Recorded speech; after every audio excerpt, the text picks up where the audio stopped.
Tony, তোমাকে একটা কথা বলার ছিল। আমার বান্ধবী নেই সাথী, ওই দেখো আসছে, আমাকে চ্যালেঞ্জ করেছে। ও তোমাকে যেভাবে হোক বোকা বানাবে। তাই নাকি? আসতে দাও ওকে, দেখি কি করে বোকা বানায়। হেই, তুই এখানে কি করছিস রে হঠাৎ করে? এই কৈফিয়ত আমি তোকে দেবো না। আজ আমি টনিকে সব সত্যি কথা বলবো। কি বলবে বলো? ছোটবেলায় যখন তোমার আব্বা তোমাকে আমার কাছ থেকে ছিনিয়ে নিয়ে যাচ্ছিল, তখন তুমি চিৎকার করে বলেছিলে, সালমা আমি তোমাকে জীবনেও ভুলতে পারবো না। তাহলে আজ তুমি কি করে আমাকে ছেড়ে বড় হয়ে গেলে? বিশ্বাস করো টনি, আমি সালমা, ও সাথী। ও তোমাকে ঠকিয়ে আমার কাছ থেকে কেড়ে নিয়েছে। আর ওটা বছর আমি তোমার জন্য কেঁদেছি, প্রতিটা মুহূর্ত তোমার অপেক্ষায় থেকেছি। আর যদি তুমি অন্ধকার হয়ে যাও, আমার বড় চলে আর কোনো উপায় থাকবে না। বাহ বাহ বাহ, সালমা তোমার বান্ধবী তো ভালো অভিনয় করতে পারে গো। তো সিনেমাতে কাজ করা দরকার। সিনেমাতে কাজ করবে? আমার একটা বন্ধু সিনেমাতে কাজ করে, যদি বলো তাহলে তার সঙ্গে যোগাযোগ করিয়ে দেবো। আমার চোখের বাড়ি তোমার কাছে অভিনয় মনে হলো টনি। আরে না না, অভিনয় মনে হবে কেন? তুমি একদম ন্যাচারাল অ্যাক্টিং করেছো। চলো, আমাদের আবার লেট হয়ে যাচ্ছে। তোকে বলেছিলাম না সাথী, আমার সঙ্গে চ্যালেঞ্জ করে তুই কোনোদিন জিততে পারিসনি, আর পারবিও না। হেরে গেলি তো থাক, তাহলে আমাদের আবার অনেক কাজ আছে।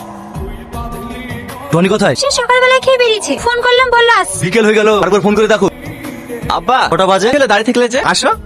কে মেয়েটা? চিনতে পারছেন আব্বা? সালমা। সালমা ওই কাশেমের মেয়ে? হ্যাঁ আঙ্কেল। তোমার সাহস কি করে হয় এবারে পারা খান? তুমি এসব কি বলছো আব্বা? তুই চুপ কর। সুদের কারণে তোকে নিয়ে 10 বছর আমি ট্রান্সফার হয়ে কলকাতায় ছিলাম। আর কদিন আসতে আসতেই তোর মাথা আবার খেয়ে ফেলেছে। তুমি একটু শান্ত হও না, ওকে একটু ঠান্ডা মাথায় বুঝাও। আর কত বোঝাবো ওকে? ওকে জানে না এই চোরের বংশকে আমি একদম সহ্য করতে পারি না। ওর আব্বা যদি কোনো অন্যায় করে থাকে তাহলে এর কি দোষ? একদম এর ব্যাপারে সবাই গাইতে আসবি না। এই বেরিয়ে যা এখান থেকে। আব্বা। এলাকায় হাজারো মেয়ে আছে, গরিব বড় লোক যাকে পছন্দ করবি তার সঙ্গে তোর বিয়ে দেবো, কিন্তু এই চোরের মেয়েকে আমি বাড়ির বউ হিসাবে মেনে নেবো না। ভালো করে বুঝে দাও তোমার ছেলেকে। আর হ্যাঁ, তুই যদি তোর নিজের পছন্দ বিয়ে করিস, এবারে তো হয় তুই থাকবি নয়তো আমি।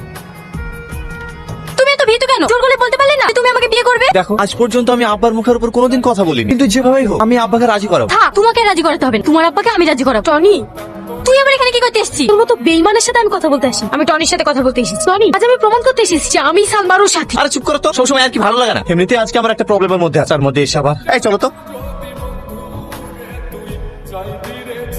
কি বাবা তুমি এখানে কেন এসছো? আপনাকে আমার একটা কথা বলার আছে। আমি কোনো চোরের মেয়ের সাথে কথা বলতে চাই না। আঙ্কেল, আমি চোরের মেয়ে নয়, আমার আসল পরিচয় দেওয়ার জন্য আপনার কাছে এসেছি। মানে? আগে বলুন আন্টি কোথায়? স্নান করছে। আমি সালমা না, আমি সাথী। কিন্তু টনি জানে যে আমি সালমা। সেদিনকে আমরা যখন একসঙ্গে পার্কে গিয়েছিলাম।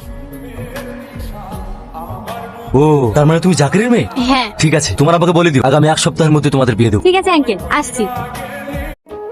টনি, তোমাকে একটা কথা বলার ছিল। আমার বান্ধবী নেই সাথী, ওই দেখো আসছে, আমাকে চ্যালেঞ্জ করেছে। ও তোমাকে যেভাবে হোক বোকা বানাবে। তাই নাকি? আসতে দাও ওকে, দেখি কি করে বোকা বানায়। হেই, তুই এখানে কি করছিস রে হঠাৎ করে? এই কৈফিয়ত আমি তোকে দেবো না। আজ আমি টনিকে সব সত্যি কথা বলবো। কি বলবে বলো? ছোটবেলায় যখন তোমার আব্বা তোমাকে আমার কাছ থেকে ছিনিয়ে নিয়ে যাচ্ছিল, তখন তুমি চিৎকার করে বলেছিলে, সালমা আমি তোমাকে জীবনেও ভুলতে পারবো না। তাহলে আজ তুমি কি করে আমাকে ছেড়ে বড় হয়ে গেলে? বিশ্বাস করো টনি, আমি সালমা, ও সাথী। ও তোমাকে ঠকিয়ে আমার কাছ থেকে কেড়ে নিয়েছে। আর ওটা বছর আমি তোমার জন্য কেঁদেছি, প্রতিটা মুহূর্ত তোমার অপেক্ষায় থেকেছি। আর যদি তুমি অন্ধকার হয়ে যাও, আমার বড় চলে আর কোনো উপায় থাকবে না। বাহ বাহ বাহ, সালমা তোমার বান্ধবী তো ভালো অভিনয় করতে পারে গো। তো সিনেমাতে কাজ করা দরকার। সিনেমাতে কাজ করবে? আমার একটা বন্ধু সিনেমাতে কাজ করে, যদি বলো তাহলে তার সঙ্গে যোগাযোগ করিয়ে দেবো। আমার চোখের বাড়ি তোমার কাছে অভিনয় মনে হলো টনি। আরে না না, অভিনয় মনে হবে কেন? তুমি একদম ন্যাচারাল অ্যাক্টিং করেছো।